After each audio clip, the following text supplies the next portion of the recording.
Mark Zuckerberg has enough money to buy a brand new Lamborghini every single day for the rest of his entire life and still have billions of dollars left over. So why does he choose to drive a Honda Fit? Well, according to him, it's safe, comfortable, and not too showy. The second car is a $1.4 million Pagani Huayra, S tier.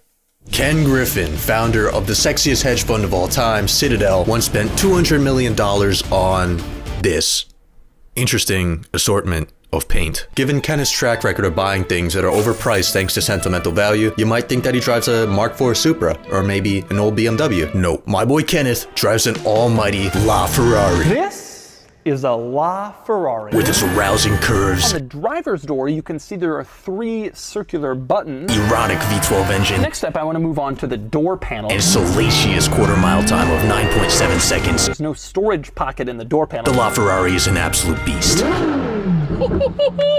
Ken Griffin seems like the type of guy that would buy a LaFerrari and just keep it in his garage because he's scared of depreciation, so A tier. Rihanna is worth $1.4 billion thanks to her music and cosmetic line, and her car collection is magical. She has multiple Porsches, an Aventador, a Maybach, a Chevy Suburban, and a legendary Mercedes SLR McLaren. Fun fact, this super rare car is also owned by former billionaire Kanye West. Hey, good morning, Kanye.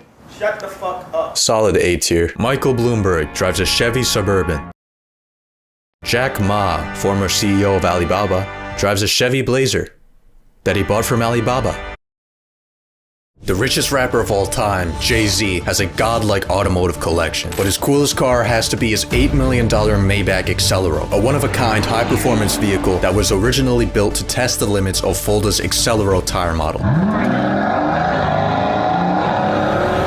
It's a cool car, but for $8 million, I would rather just buy the state of Wisconsin. I think it's too expensive. Say B tier. Steve Ballmer is worth $70 billion and drives a Ford Fusion hybrid. His car was hand-delivered to him by the Ford CEO. How are you? You like your new car? This is awesome. Oh, beautiful, man. It's a solid D tier. Steve Jobs was the former CEO of Apple, which is currently the highest value company in the entire world, and his car buying habits are the most unique on this list. Steve Jobs leased a brand new SL55 AMG every 6 months due to a loophole in California law that allowed him to legally drive without a license plate. To quote F. Scott Fitzgerald, "Let me tell you about the very rich. They are different from you and me." Not a super interesting car, but I respect the commitment. B tier. According to Google, the highest net worth in the entire world is $170 billion. But what if I told you that there exists a trillionaire?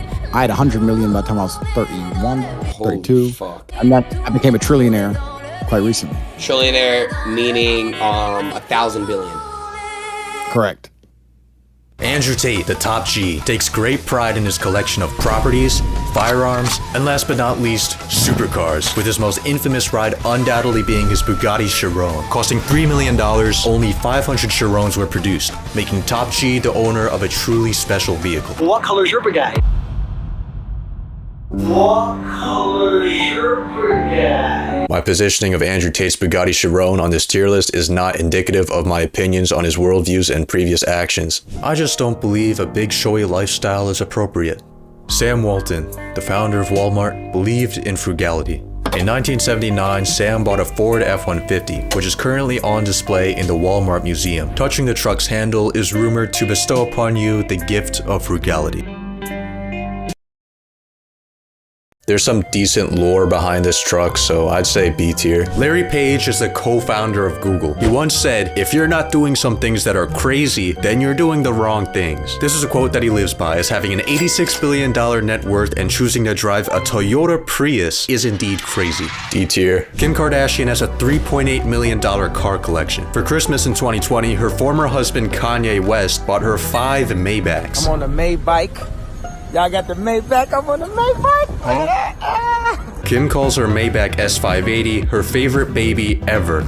Ever. She also has an Urus with a Mansory wide body kit and one-off wheels. But her most universally loved car has to be her fabric-wrapped Lamborghini. Okay, you guys, my new ride is here. Look at this. This is like the cutest thing ever. Oh my God. Car enthusiasts were inspired and amazed at such a tasteful addition to the $200,000 car.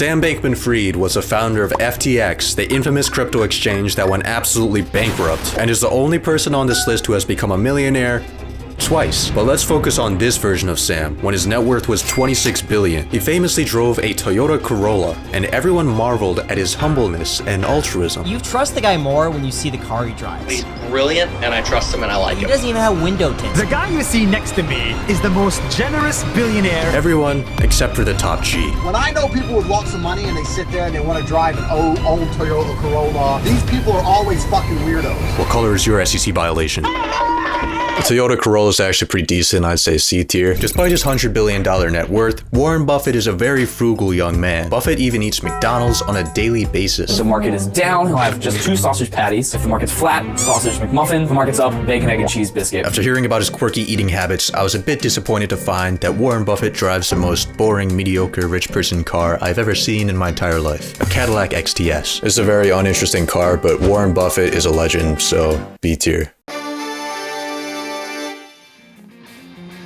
Hello, I'm Bill Gates, chairman of Microsoft. Bill Gates bought a Porsche Turbo in 1979, and a few speeding tickets later, he realized that he needed more power. So he bought a Porsche 959, the world's fastest street-legal production car of the time. It was one of the first high-performance cars with all-wheel drive and pulled 0 to 60 in 3.6 seconds. The 959 debuted for around $600,000. Now, they're 7 figures. William Henry Gates III gets a solid A tier. Rich person number 15 has driven a large variety of vehicles, from a Ford Model T to a modified BMW M5.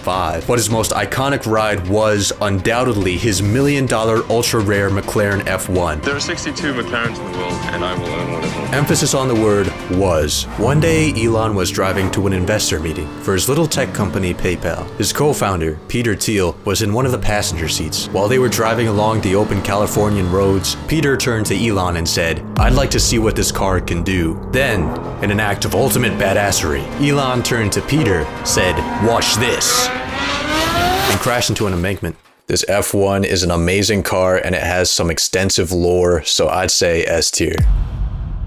You yourself are worth somewhere in the vicinity of $9 or $10 billion today. I only say that because I've got a follow-up question. Okay. What's with the Honda?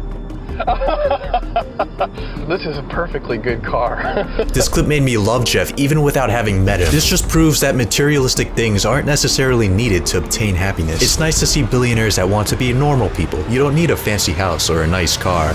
Jeffrey Preston Bezos once drove a 1997 Honda Accord. 20 years later, his car collection is now valued at over 20 million. Luxury and excess are generally frowned upon, but let's be honest, if you had all the money in the world, would you be driving an old Honda?